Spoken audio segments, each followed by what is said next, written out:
And I knew I had the problem of some incontinence before, but I'd had it for probably 2 years before, I got here. I didn't realize what it was. I reported different things to different doctors because I didn't see them as being connected. You see, this is the thing with specialists. They treat one little area, they don't look at the whole person. And I didn't think of telling him about my walking problems. When a person has more than one thing going on, it's a little bit of a challenge to figure out whether they have hydrocephalus. As our friends, family, and patients grow older, it is not uncommon for them to begin to move more slowly and to begin to have trouble remembering things. They may even from time to time have to rush to the bathroom to avoid an accident. Any of these symptoms on their own, or all three in mild form, may be the onset of old age. They can also be the telltale signs of the onset of normal pressure hydrocephalus. But just what is NPH, and how can we as medical professionals differentiate between when it is just the aging process and when it is something more hopeful because it is treatable? Let's meet some people who have struggled with NPH and learn how they received the treatment they needed to manage this chronic and sometimes disabling condition. His hip or his leg was bothering. He just had this, and his walk was bad. We were in New Orleans, and we usually would walk on any trip from the minute we got up in the morning till the end of the day. We never did anything but walk.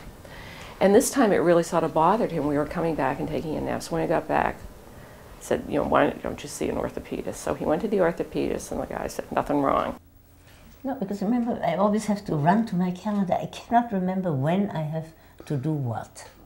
Yeah. I have to go back to the calendar again and again and again, and I have to look at it. And then I walk away from it, and a little later, I have to check it again. Yeah. It's a strange thing.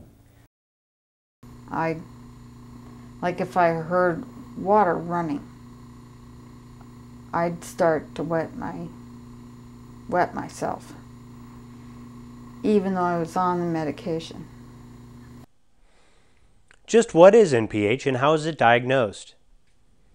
NPH is an accumulation of cerebrospinal fluid, also called CSF, that causes the ventricles in the brain to become enlarged, sometimes with little or no increase in intracranial pressure.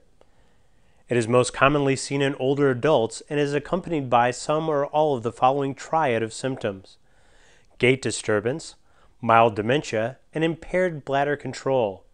In most cases of NPH, it is not clear what causes the CSF absorptive pathways to become blocked. It is often the affected person or their family who brings the first symptoms of NPH to the attention of a doctor. Occasionally, enlarged ventricles are discovered on a brain image performed for another purpose. Once NPH is suspected by a primary physician, it is important that a neurologist and neurosurgeon become part of the medical team.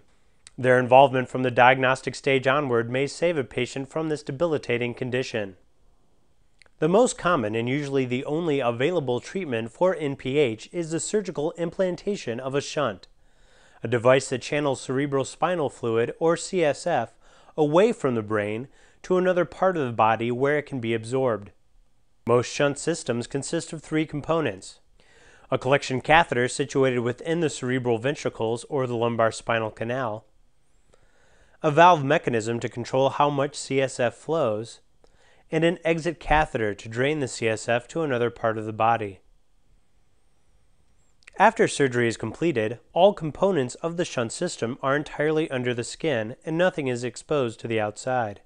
Ultimately, the question that I'm trying to answer for my patients is, does it make sense to go through the shunt operation?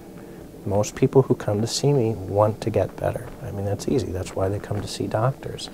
And most people who come to see me in this age group are afraid of brain surgery, and I think that that's smart.